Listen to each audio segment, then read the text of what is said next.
Sue Grafton once said, quote unquote, thinking is hard, which is why you don't see many people doing it.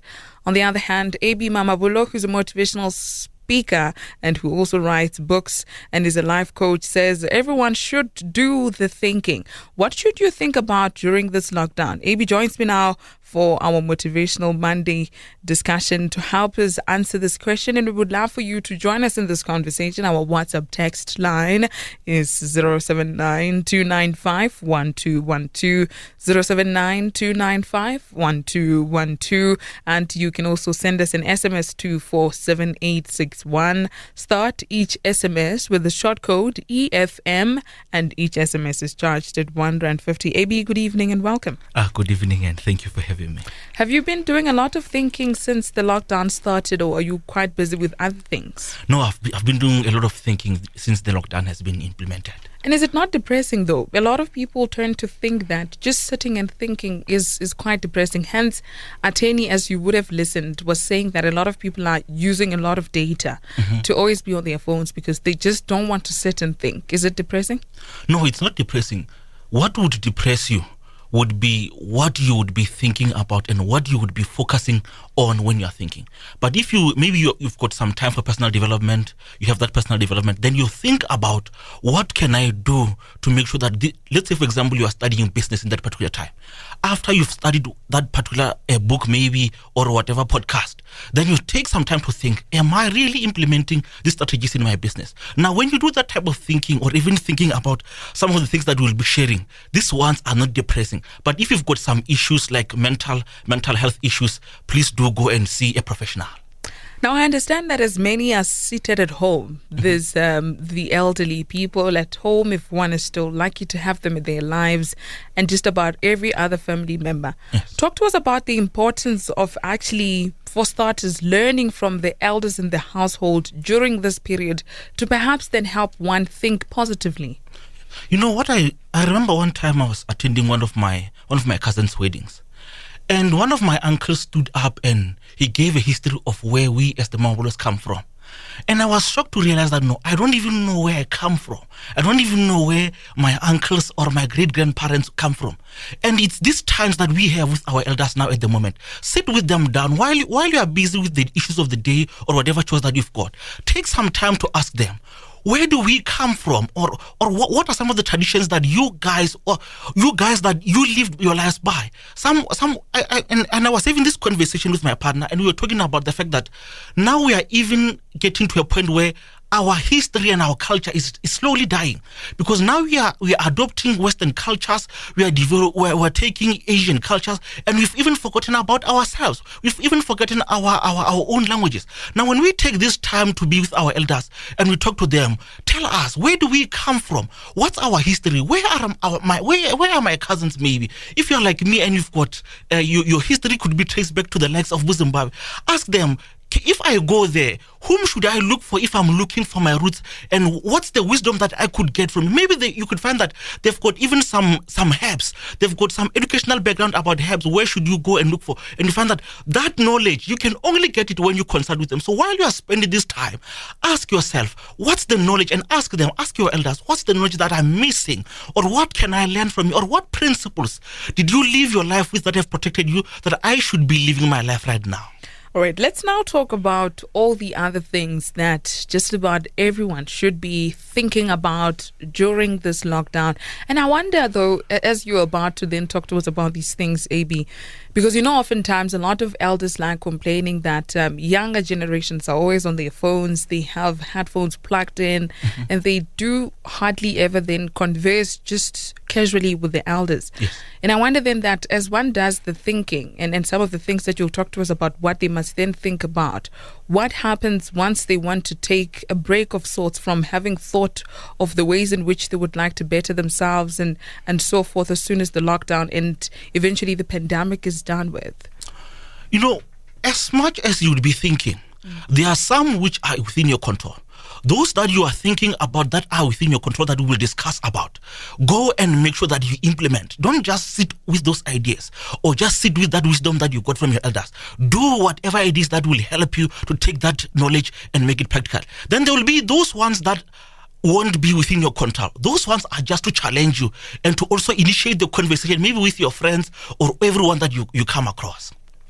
Let's then get into, I guess, in a sequence of sorts. Okay.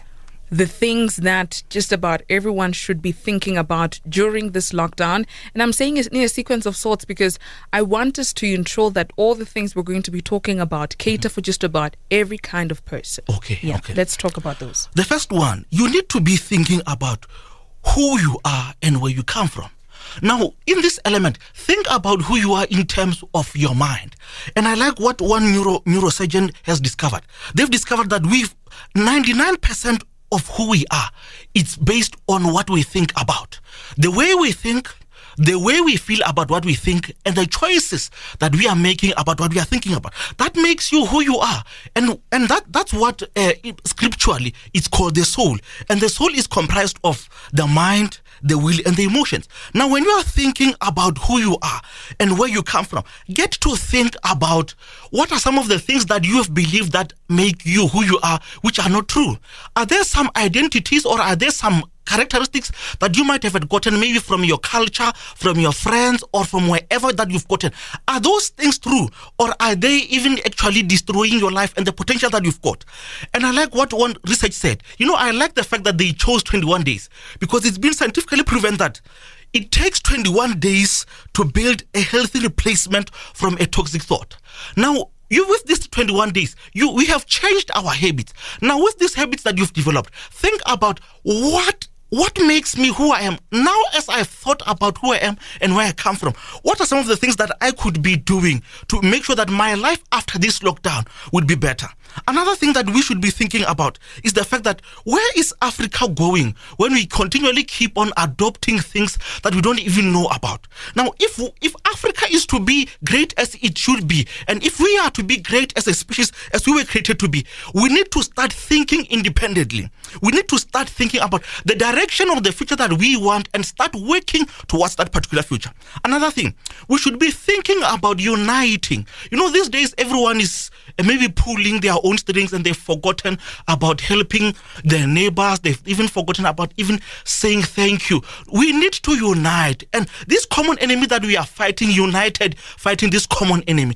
Let's even after the lockdown, let's keep on uniting to fight the common enemies that are facing us, whether socially, health-wise or otherwise. Another thing, we should be thinking about mentorship or developing the people around us. It's not enough for you to succeed alone. It's not enough for you to know everything that you know that helps you to succeed. You need to pass that knowledge to the next generation. Now, when you are busy and you are having the conversation with your elders, whatever wisdom they share with you, whatever wisdom they teach you, you need to turn and teach the next generation. Think about what's the legacy that you would want to leave behind you. Will your children know better because of what they've learned from you and what your elders have taught you? Now, another thing, we need to be thinking about the political transformation that we need to have. As much as we might have different political parties which are pushing their own agendas. But if we are going to transform South Africa and to make it as great as we want it to be, we need to even think collectively to say that what are some of the problems that despite our differences, despite our different political affiliations, what are some of the things that we can unite in solving? There are so many common problems that as much as we are united politically to solve this problem of the COVID-19, there are also other issues that we can unite to solve and make the people and the nation of South Africa better. Another one, we need to be thinking about, as men, we need to be thinking about gender-based violence. It's very alarming, and I like what the attorney said. They won't help you to go and free yourself, maybe if you've committed this harsh act. But we as men, we need to have some conversations with ourselves and think about ourselves. Now, I would like to challenge men to say that if the way that you are treating that particular girlfriend of yours or that wife of yours or even that colleague of yours, if someone was to treat your mother the way that you are treating that particular partner you have, will you like it? And if you find that you would not like that, then it means that whatever it is that you are doing to the opposite sex, it's not good. Think about where are we going as men with these violent behaviors that we have? What are the lessons that we are teaching our children if we are going to be this violent? We are not animals. We are human beings. We can think, we've got emotions. Let's take this time to share with our partners to say that, my partner, there are some issues that I'm having, and these issues are the ones that when you are talking to me or when we are having arguments, they make me to snap, because these are some things that I've never dealt with. Would you please support me and let me just tell you about it and offload this burden that's holding me?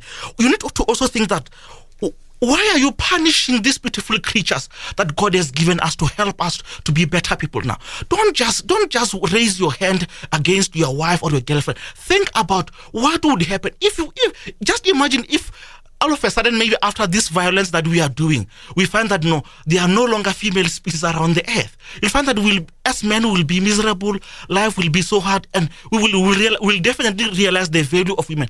But we need not go there. Let's just think about how can we better ourselves and how can we live collectively. You also need to think about, what can I do to show love and appreciation to the women that are around me? And when you've got those things that you can do, immediately whilst you are there at the lockdown, if you realize that no, I need to buy flowers, I need to tell my wife how much I love her, do that and make sure that they know that you really love them. They shouldn't say that maybe they will hear on the TV or from your friends. They need to hear it from your mouth.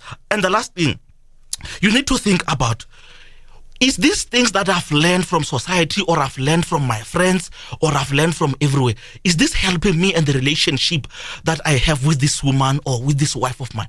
And if it's not saving, whatever behavior that you've thought about and you realize that it's not saving me and it's not making me a better husband, it's not making me a better brother, it's not making me a better spouse, cut that behavior and change and think of ways that you could do to better those relationships that you have with your partners. Just from the discussion we've had in the first half of this time frame that we have, AB, I would imagine everyone has already noted down that what AB is telling me is that in this period of the nationwide lockdown, I need to work towards having an ability to channel a problem-solving thought process. Yes. And now I wonder, would you then say that as a way of perhaps then assuming that the lockdown and the pandemic, which is incredibly horrible, is now projecting itself to be a blessing in disguise, particularly for people who are abiding by the regulations, who are staying at home, hoping that it would then be solved and then they can go and resume their duties. And if that's the case, would you then say that this lockdown is on a brighter side now, providing each and every individual that's staying at home an opportunity to restart, should it be that they didn't start on the right footing when the year started? Yes, I would agree with you on that, because now you find that when some of us, when we had goals or we had targets that we wanted to reach, we never got the opportunity because we were so busy with family affairs. And some of us, we found that maybe you're a father and you were so busy that you never had time to spend with your wife or you never had time to spend with your kids. Now with this lockdown, as horrible as it might be and as horrible that we might be losing our family and loved ones, but the positive end of it is that we are getting that chance to start afresh, to think about our future, to think about the future of our country, and to even think about the legacy that we want to leave. So as horrible as it is, and it's very horrible, but it's also a blessing in disguise. If we change the perspective towards it, we'll see the blessing in it. We're talking about things to think about during this nationwide lockdown on our Motivational Monday with author of motivational books and life coach, Ebenezer Mamabolo. Join us in this conversation. We would love to hear your views. Our WhatsApp text line is 079 295 1212, 079 295 1212, and our SMS line is 47861. Start each SMS with the short code EFM. Each SMS is charged at R1.50. We continue with this motivation after the break. Conversations, Mondays to Thursdays from 6 to 8 p.m. The time is 10 minutes to 8. This is Conversations on Energy FM 102.1 and Choice FM 101.1. On our Motivational Monday session with Ebenezer Mamabolo, we're talking about things to think about during this lockdown. We would love to hear from you. Our WhatsApp text line is 079 295 1212. 079 295 1212, and our SMS line is 47861. Start each SMS with the short code EFM, and each SMS is charged at R1.50. Let's talk about what we perhaps to just reflect on the discussion we had last week.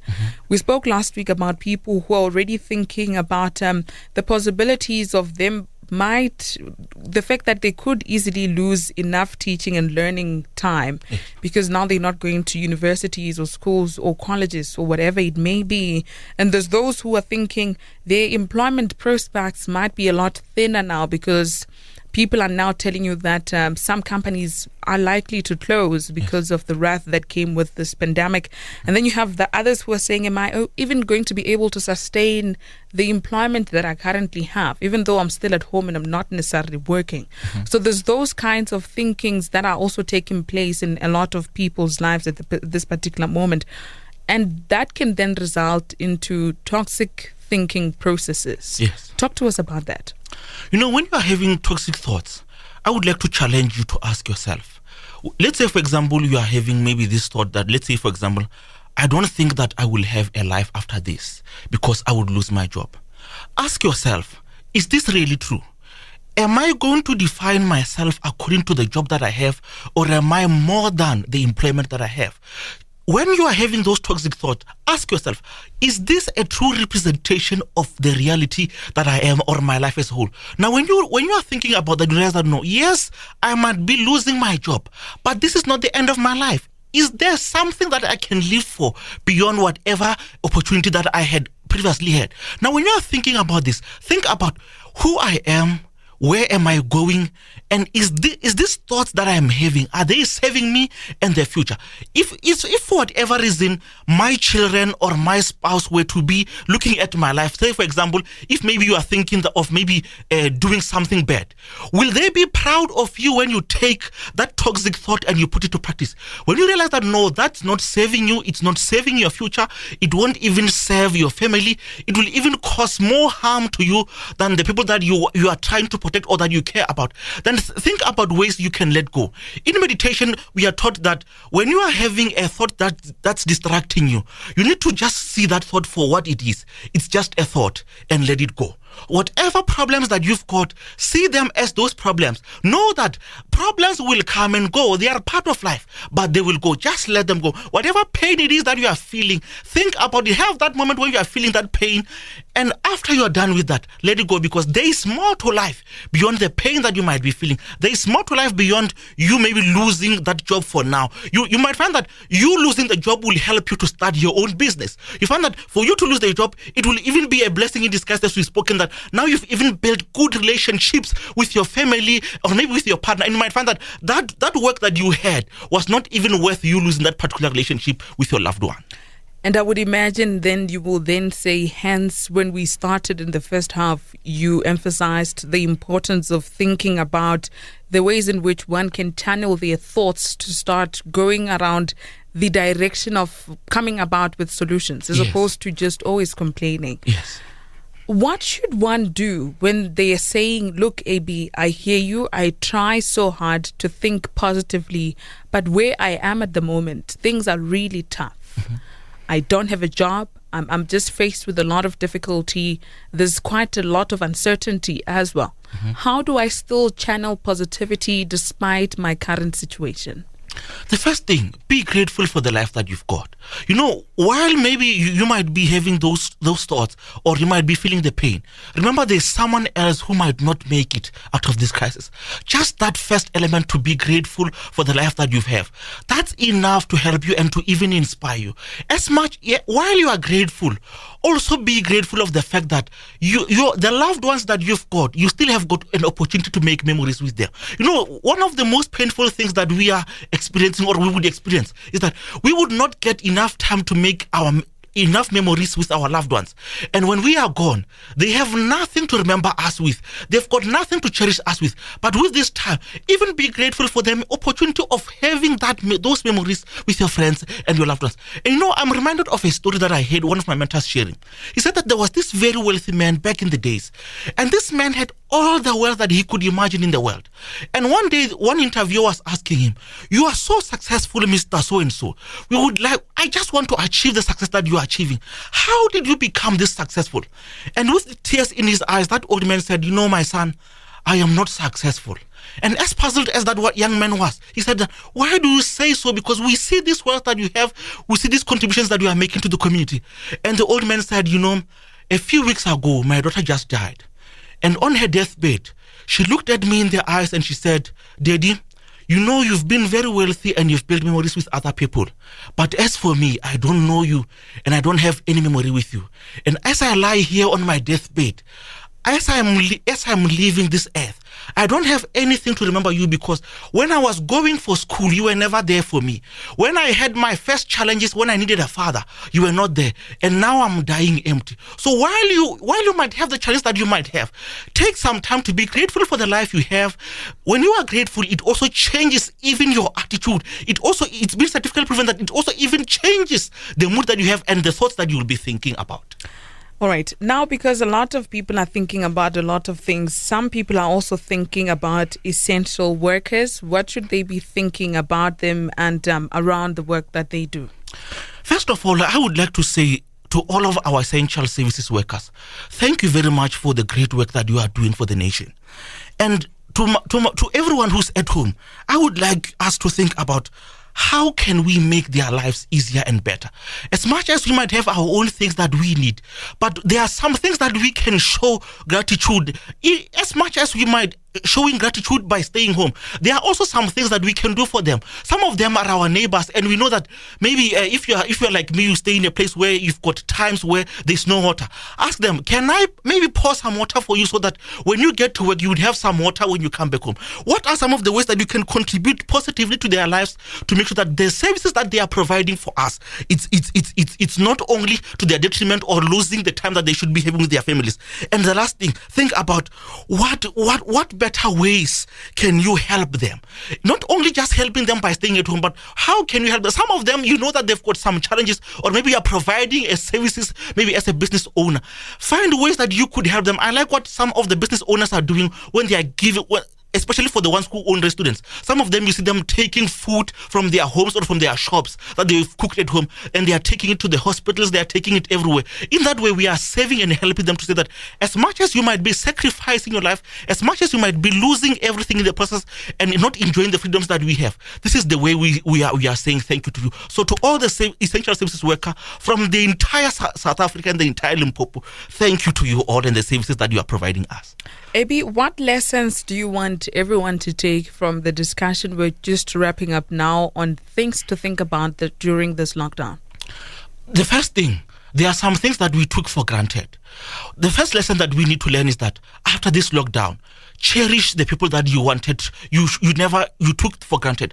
Sometimes we never had some time to hug our parents. We never had some time to even show them how much we love them. Though the people that you've taken for granted, in this lockdown now you can't shake their hand. Never ever take for granted anyone, never take for granted anything. So take this one to be grateful for whatever it is that you have. And also in terms of technology, we have been complaining about the introduction of the fourth industrial revolution. As much as the fourth industrial revolution might have some things that we will lose. Now, this fourth industrial revolution, if we had it, it would also be even saving these loved ones of ours who are risking their lives. We need to also be saying that, no, what we are learning is that as much as technology might take some of our jobs, but when we have got this crisis, we could be averting this crisis by using the technology that we have. Maybe we could have drones to go and do our shopping for us. Maybe we could be having the technology that would be our tellers at the shops. Now we wouldn't be putting our loved ones in the risk, and we could even be whatever things, the challenge that we are facing. As much as we might be against the technology and not wanting it to replace and take our jobs, but let's be grateful for it and the health that it would give us when we take it further to the betterment of our lives. Do we have a quote for the week? Yes. And this quote comes from Robert Bennett, and he says, Don't just learn, experience. Don't just read, absorb. Don't just change, transform. Don't just relate, advocate. Don't just promise, prove. Don't just criticize, encourage. Don't just think, ponder. Don't just take, give. Don't just see, feel. Don't just dream, do. Don't just hear, listen. Don't just talk, act. Don't just tell, show. Don't just exist, live your life. And the last one would be from Voltaire. He says that, think for yourself and let others enjoy the privilege of doing so. That's our time. AB, your contact details, please. On all social media, search for me, follow me at Ebenezer Mamabolo. And when you are booking me as a speaker and as a coach, contact me on 071 639 7807. AB Mamabolo, thank you so much. It's always a pleasure, and we continue to learn a lot from you. Thank you. That's our time tonight on Conversations. Coming up next on Energy FM is Hagi Leboro, and on Choice FM it's Stanley Brown. Thanks to the show's content producer Mami Mborashwa and our technical producer Emmanuel Gwinda. I am Rebecca Pala. Enjoy the rest of your evening and stay safe.